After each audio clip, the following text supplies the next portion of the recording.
Hello, explorers, and welcome to episode 56 of Unbroken. I'm Alexandra Amor, and I'm here today to talk about perfection and how it's a mistake.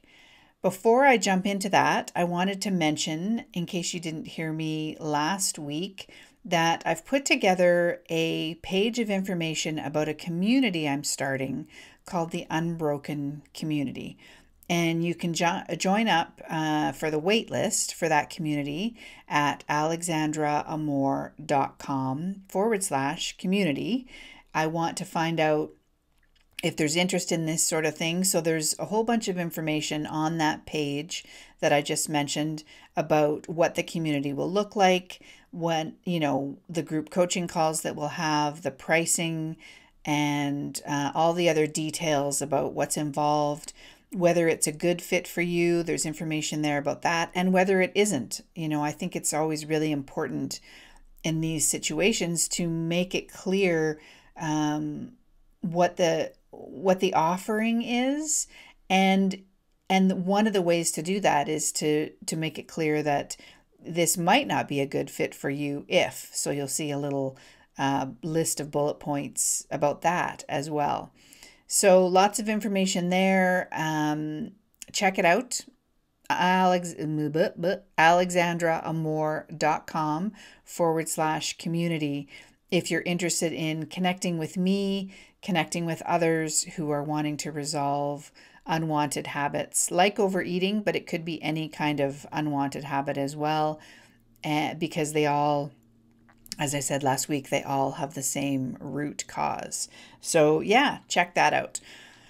All right, so now let's talk about perfection. In the last few weeks, since I had my coaching call with Tanya Alfursi that you can listen to on episode, 53 maybe.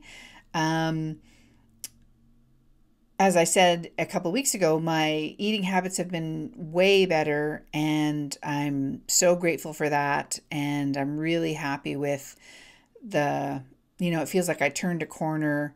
I had more insights, learned some more stuff, as we do. It's an ongoing journey. It's never over, is it really? I mean, I think as long as we're alive, we're going to be continuing to learn.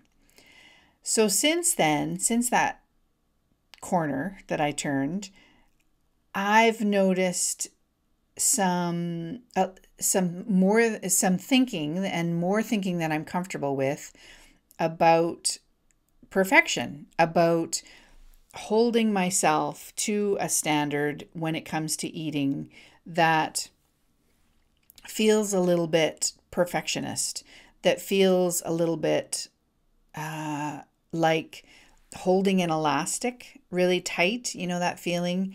And I know from personal experience that when I hold that elastic really tight and really hold myself to a standard of perfection, that eventually the elastic snaps and I kind of dive into eating badly. So what I wanted to do today was explore that a little bit, explore that feeling of wanting to be perfect and how it can become a bit toxic in and of itself. And that's why the title of this episode is Perfection is a Mistake. So these are what I'm going to outline is 3 ways that I thought of that perfection is a mistake, that it can become kind of toxic. And I'm sure there are many more than this, but these are the 3 that came top of mind as I was preparing for this episode. So here we go. Number 1, perfection really gets us into our thinking. And I think it's so easy. This was the first sign for me that I was, leaning towards wanting to be perfect, was that my thinking becomes a bit revved up. I notice that I'm having lots of thinking about food and about what I'm eating and how I'm doing, and kind of on both ends of the spectrum, I notice it actually too, kind of congratulating myself on one end and feeling good about how I'm eating, which is not the end of the world. That's not terrible. But the problem is that then the pendulum does tend to swing to the other side as well. And any kind of little, not any kind actually, but there are some foods that I might want to eat that where my thinking gets more revved up than with other foods. So for example, I had a couple of glasses of wine on the weekend that just passed, and that's something that can really trigger my perfectionistic thinking. And what happens, I think, when we get into having a lot of thinking about things like this and about trying to be perfect, is that it can be a little bit like a dog chasing its tail. There's no way to be perfect. And this is why aiming for perfection is a mistake.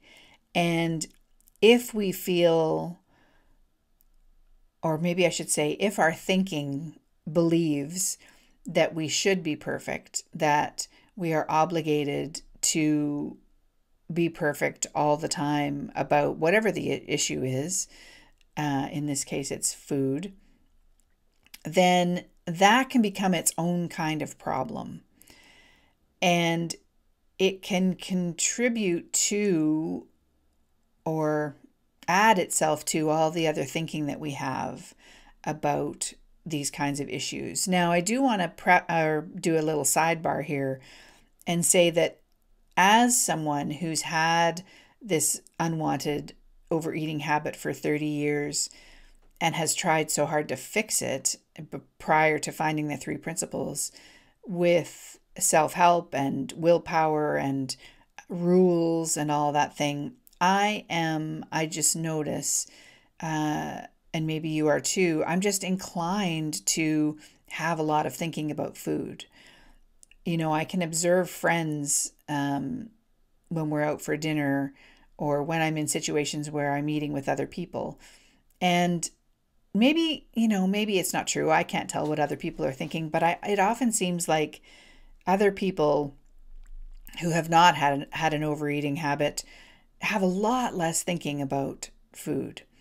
And that makes sense to me because when we have some sort of habit that we're trying to resolve, our thinking does get really revved up about it.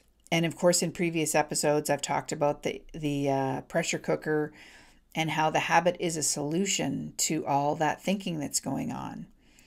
So what else do I want to say about that?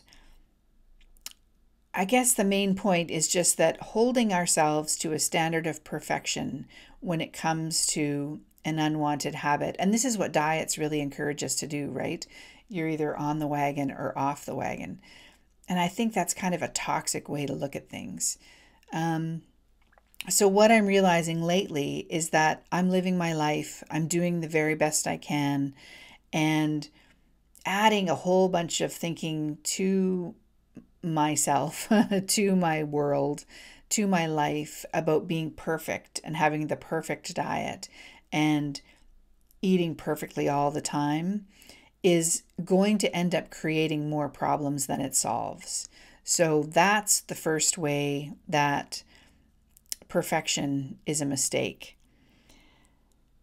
So then the second way that perfection is a mistake that came to mind for me that I want to share is that perfection is really boring.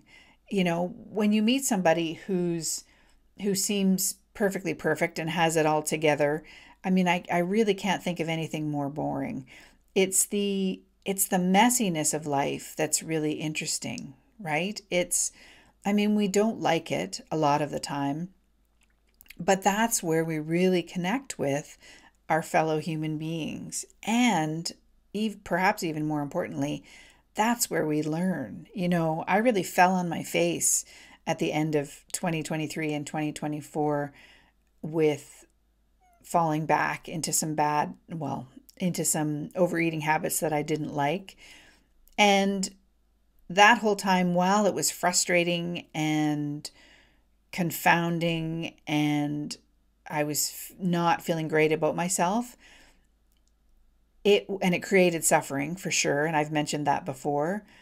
It was a really great learning experience. It taught me a whole bunch of things, some of which I mentioned on episode 54, I think. Sorry, I don't have the episodes in front of me.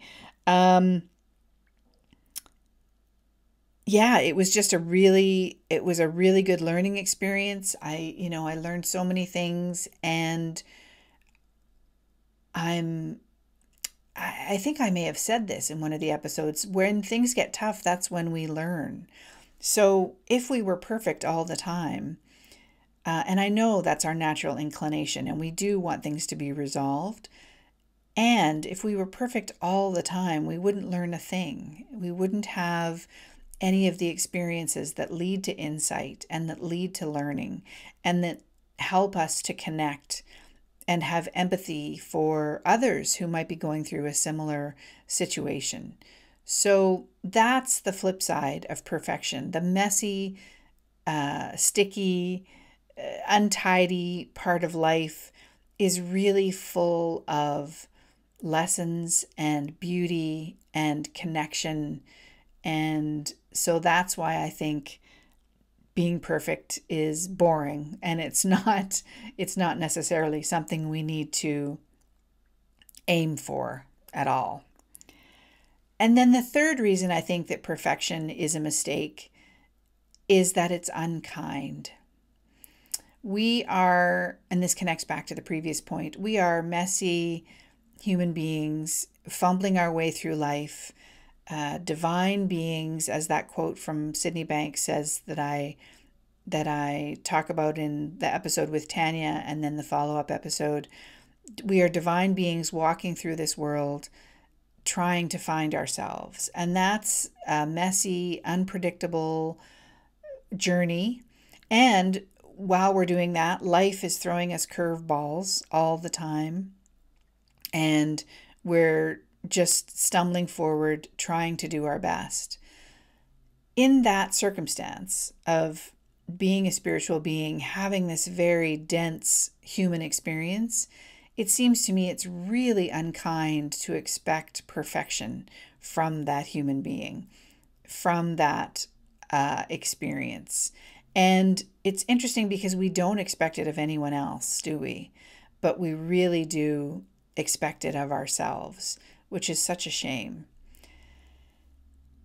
And I always try to, anyway, in my life, fall back on what is the kindest thing that can happen in this moment? What is the kindest way that I can be with this person, whether it's myself or someone else?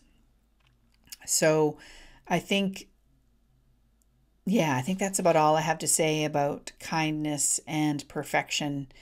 So those are my three top. That's my top three list about how perfection can be a mistake. It can get in our way, and I also want to say too, as we're wrapping up here, that it can be our default position to expect perfection of ourselves, right? And that's how our culture is set up.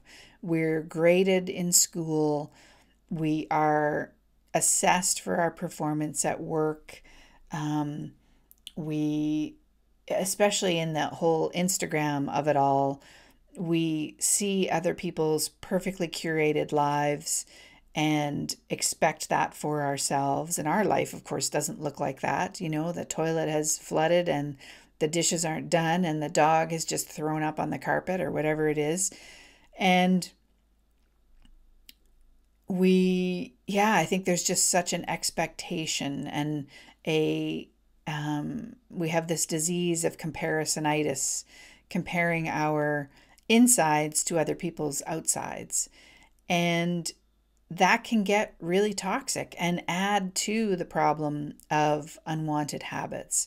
So hopefully we can all learn to be a little kinder to ourselves, to not hold ourselves to such a high standard and to cut ourselves a bit of slack as we're walking through this world, finding our way, learning and growing and connecting with one another. So I hope that is helpful for you today. I hope that you are doing well and taking good care. And I will talk to you again next week. See you then. Bye.